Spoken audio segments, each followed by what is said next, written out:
Hello dear students, welcome back to my channel Ajit study centre. आज के इस video में हम लाभ और हानि से संबंधित कुछ कंसेप्ट को पढ़ेंगे जो एग्जाम की दृष्टिकोण से काफ़ी महत्वपूर्ण हैं। सबसे पहले हम देखते हैं कि प्रॉफिट और लॉस कैसे होता है। जब भी हम कोई वस्तु को खरीदने के लिए जाते हैं तो उस वस्तु का मार्केट प्राइस होता है, यानी कि उस वस्तु पर कोई ना कोई दाम जो है वो फिक्स होता है कि इस वस्तु का इतना ही दाम है, जिसे अंकित मूल्य भी कहा जाता है। तो चलिए स्टार्ट करते हैं आज के इस वीडियो को। तो सबसे पहले लाभ और हानि में हम जानेंगे क्रय मूल्य के बारे में। क्रय मूल्य को दोस्तों कॉस्ट प्राइस भी कहा जाता है, इसे हम लोग शॉर्ट में सीपी भी बोलते हैं। तो क्या है ये क्रय मूल्य? तो जिस मूल्य पर कोई वस्तु खरीदी जाती है, जिस मूल्य पर कोई भी वस्तु खरीदी जाती है, बाय की जाती है, तो उसे क्या बोलते हैं? कॉस्ट प्राइस, यानी कि क्रय मूल्य बोलते हैं।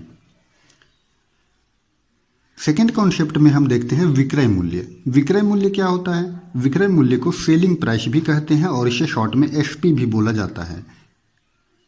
जिस मूल्य पर कोई वस्तु बेची जाती है, जिस मूल्य पर कोई भी वस्तु को अगर बेची जाती है तो वो विक्रय मूल्य कहलाता है।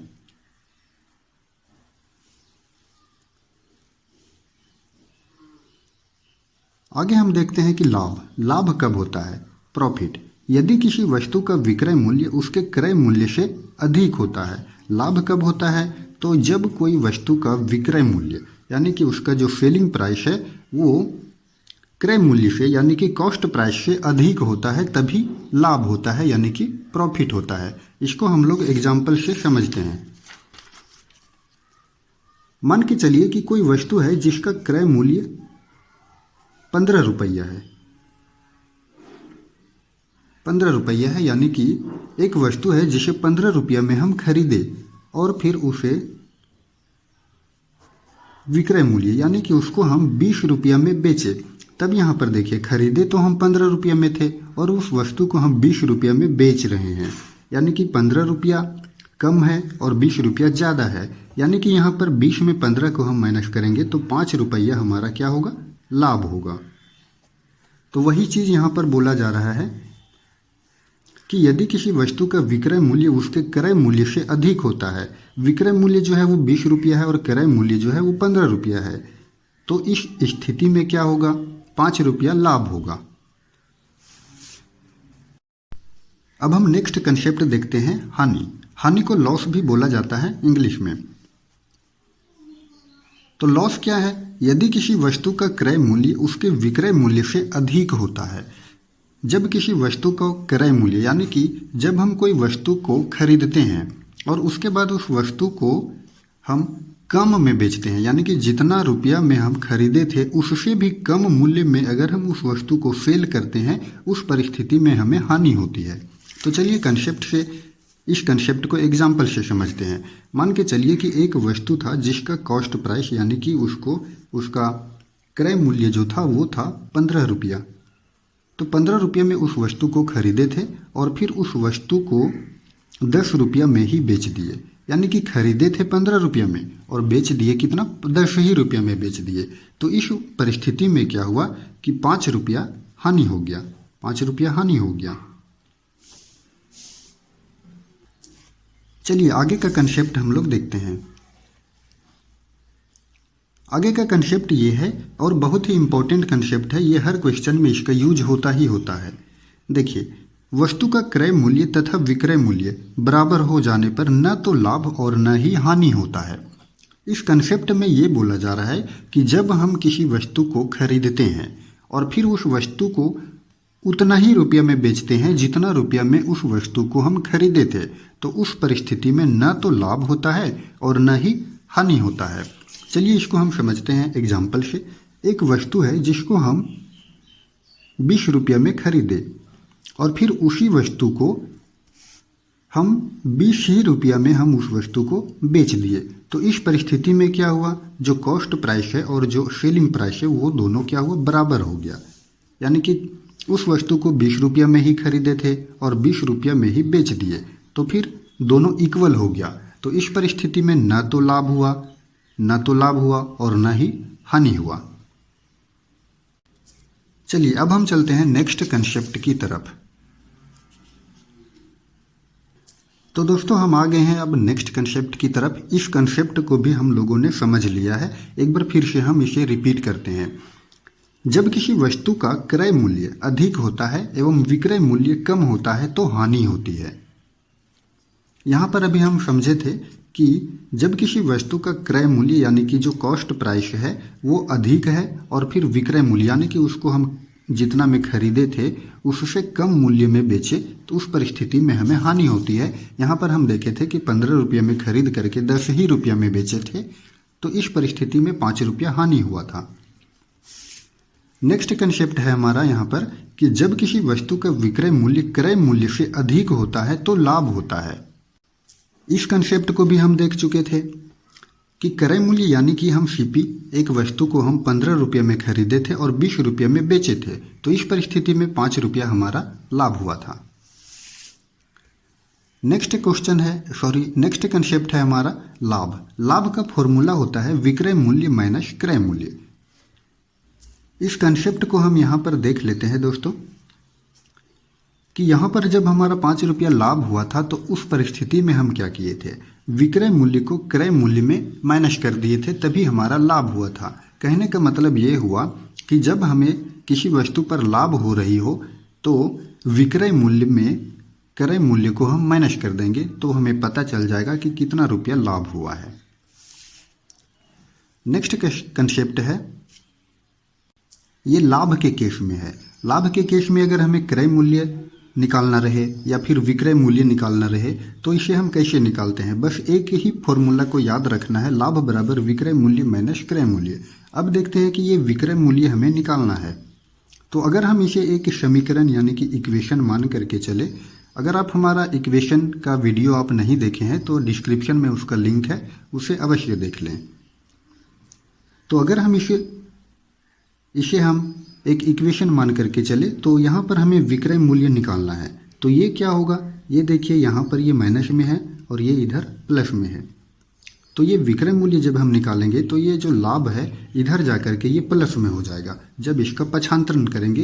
यही रूल है इक्वेशन का। तो विक्रय मूल्य जब हम निकालेंगे तो क्रय मूल्य प्लस लाभ इधर आ जाएगा। तो इस तरह से विक्रय मूल्य का फॉर्मूला बन गया क्रय मूल्य प्लस लाभ। कहने का मतलब ये हुआ कि जितना रुपया में हम कोई वस्तु को खरीदे थे और उस वस्तु में जितना रुपया हमें लाभ हुआ, तो क्रय मूल्य और लाभ को अगर हम जोड़ देंगे तो ये हमारा विक्रय मूल्य निकल करके आ जाएगा। तो इसी से एक और फॉर्मूला बना है क्रय मूल्य का। तो क्रय मूल्य का भी फॉर्मूला क्या हो जाएगा, तो ये इधर हो जाएगा और यहाँ पर माइनस हो जाएगा। क्रय मूल्य बराबर हो जाएगा विक्रय मूल्य माइनस लाभ। ये दोनों जो फॉर्मूला है ये विक्रय मूल्य और क्रय मूल्य का, वो लाभ के केस में है। अब हम देखते हैं हानि के केस में।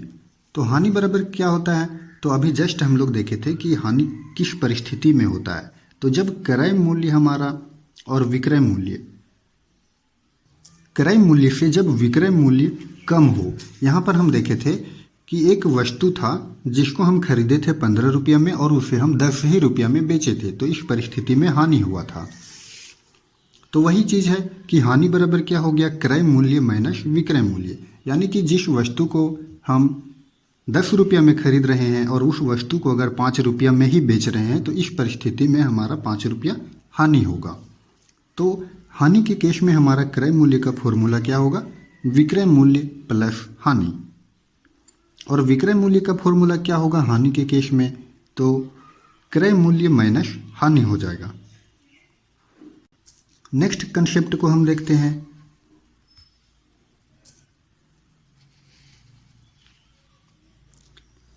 प्रतिशत लाभ। प्रतिशत लाभ का जो सूत्र होता है, फॉर्मूला होता है लाभ गुने 100 बटा क्रय मूल्य। परसेंटेज प्रॉफिट इसको हम बोलते हैं इंग्लिश में। तो ये क्या हो गया, लाभ गुने 100 बटा क्रय मूल्य। अभी हम सिर्फ यहाँ पर कंसेप्ट को देख रहे हैं, नेक्स्ट वीडियो में हम क्वेश्चंस को सोल्व भी करेंगे।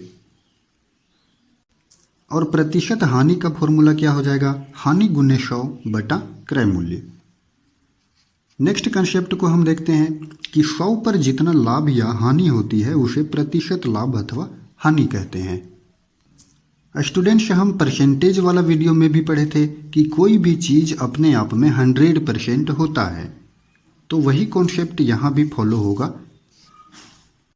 कि अगर कोई वस्तु का मूल्य अगर 100 रुपया है और उस वस्तु को हम 100 रुपये में खरीदते हैं और उस वस्तु को हम 110 रुपये में बेचते हैं, तब यहाँ पर 10% का हमारा लाभ होता है। उसी तरह से देखते हैं कि जब कोई वस्तु का मूल्य अगर 100 रुपया है और उसको हम 95 रुपया में ही बेच देते हैं, तब यहाँ पर 5% का हमारा हानि हो जाता है। तो वही चीज़ बोला जा रहा है दोस्तों कि 100 पर जितना लाभ या हानि होती है उसे प्रतिशत लाभ अथवा हानि कहते हैं। चलते हैं अब नेक्स्ट कंसेप्ट की तरफ। नेक्स्ट नंबर कंसेप्ट है हमारा कि लाभ अथवा हानि का प्रतिशत सदैव क्रय मूल्य पर ही ज्ञात किया जाता है। जब हमें लाभ होता है या हानि होता है तो उसे जब परसेंटेज प्रॉफिट या परसेंटेज लॉस जब हम फाइंड करते हैं तो वो हमेशा कॉस्ट प्राइस पर ही ज्ञात किया जाता है। जैसा कि हम यहाँ पर देखे थे, इस फॉर्मूला में हम देखे थे कि प्रतिशत लाभ और प्रतिशत हानि का फॉर्मूला में कि प्रतिशत लाभ बराबर क्या देखे थे, लाभ गुने 100 बटा क्रय मूल्य, और हानि प्रतिशत हानि बराबर हानि गुने 100 बटा क्रय मूल्य। यानी कि जब प्रतिशत लाभ या प्रतिशत हानि निकालना हो तब वो किस पर फाइंड होगा, क्रय मूल्य पर। देखिए, बटा में क्रय मूल्य है और हानि वाला में भी क्रय मूल्य है।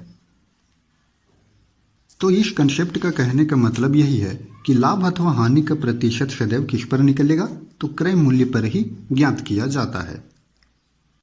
अगर आप चाहें तो इन सारे कंसेप्ट को आप स्क्रीनशॉट भी ले सकते हैं। इस वीडियो में सिर्फ कंसेप्ट को बताया गया है। नेक्स्ट वीडियो जब आएगा तो उसमें क्वेश्चंस को सोल्व किया जाएगा।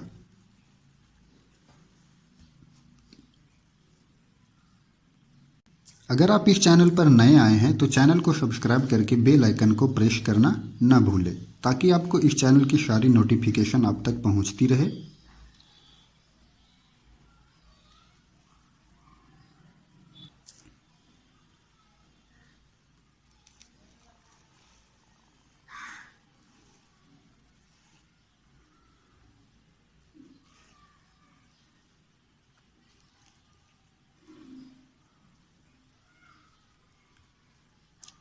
दोस्तों, वीडियो को लाइक कर दीजिएगा।